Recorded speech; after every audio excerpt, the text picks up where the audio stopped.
대구의 신천지 교인이 이미 전국에 퍼졌을 것이라는 추측이 나오고 있고요. 질병관리본부는 161명에 대해서 연락이 두절됐다며 사실상 깜깜이 상태를 유지하고 있습니다. 161명이 전국 어디에 있는지 모른다는 겁니다. 전국에 퍼진 교인들, 대구 신천지 161명 연락 두절, 31번 환자가 다닌 신천지 대구교회 교인 1001명에 대해서 전수조사를 시도했지만 실패했습니다. 705명은 증상이 없다라고만 답변을 했고 135명은 증상이 있다, 자가격리를 권고했다라고 질병관리본부는 설명했는데 문제는 161명이 연락을 안 받는다는 겁니다. 161명이 우리 정부에 연락을 안 받는다는 겁니다. 그 사이에 경기, 경남, 광주, 제주, 전국 곳곳으로 이 대구 신천지 교회 교인들이 이동하고 있습니다. 31번과 같은 예배에 참석했던 다른 지역에서 왔던 대구 신천지 교인들은 과천 6명, 경북 83명, 경남 2명, 전북, 제주 각각 1명, 총 93명이 대구에서 31번과 같이 모임을 참석했다가 전국 각주로 현재 흩어져 있는데 이 중에 몇 명인지는 모르겠습니다만 전체 161명이 어디인지 연락이 두절됐다는 건데 저는 좀 답답한 게 김영주 의원님, 네. 이 뭐 특정 종교에 대해서 얘기하는 건 아닙니다. 이 161명 특정 종교 소속이기도 하지만 대한민국 국민 아닙니까? 본인이 질병관리본부에 연락을 안 받을 것이 아니라 본인이 자진 신고를 하고 본인 상태가 어떤지, 내가 어디에 있는지, 자가격리는 하고 있는지 아닌지 이에 대해서 정부에 자진 신고를 하지를 못할 망정 연락도 안 받고 있다. 이건 좀 아니지 않습니까? 네, 그렇습니다. 지금 현재 날짜를 역순해 본다면요. 말하자면 2월 9일, 2월 16일이 문제가 아닌 것 같거든요. 그보다 앞서서 말하자면 1월 31일, 2일, 즉 청주에서 장례식장에 갔던 사람들이 또 청도에 갔던 사람들이 굉장히 신천지 교회의 높은 수준의 어떤 책임급 인사인 것 같습니다. 실제로 말하자면 161명은 그런 수준의 사람이 해당되고요. 그렇군요. 또 그러면 실제적으로 신천지 교회가 크게 성지로 생각하는 데가 세 군데가 있어요. 청도, 과천, 계룡산입니다. 국사봉. 그렇지만 계룡대에서 뭐 문제가 있다라는 것도 의미가 있고요. 방금 과천에 6명의 의미가 있는 거예요. 아, 그렇군요. 왜냐하면 태어난 곳이 청도고요.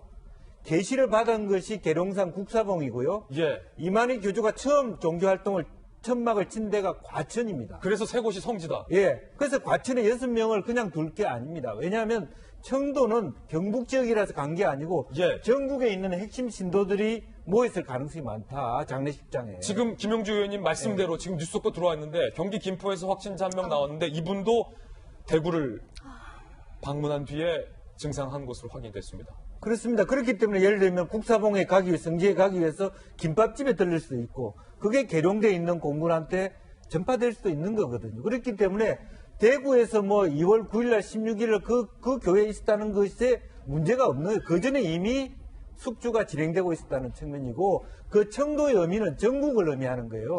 단순히 경북. 그리고 청도라는 지역이 뭐냐 하면 부산하고 바로 인접되어 있는 경남에 가까운 경북 지역입니다. 그렇죠. 그렇기 때문에 경북으로만 국한할 필요고 벌써 경남에 2명이 생겼다는 것은 벌써 경남 나왔잖아요. 꼭 부산과도 연관이 될 수 있는 그런 개연성이 굉장히 크다는 것을 의미하는 거죠. 그렇기 때문에 대구 경북에 집중할 사항이 아니라 실제로 신천지 교회의 핵심 지도자들, 말하자면 청도에 봉사활동 가는 사람 일반 교인들도 못 간대요.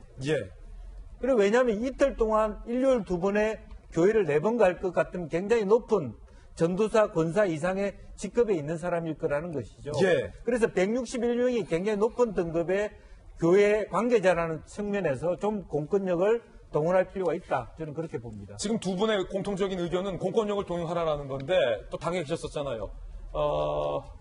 고승덕 의원님. 이 공권력을 어떤 식으로 동원을 할 필요가 있고 왜 공권력 동원을 지금 안 하고 있는 겁니까, 정부가?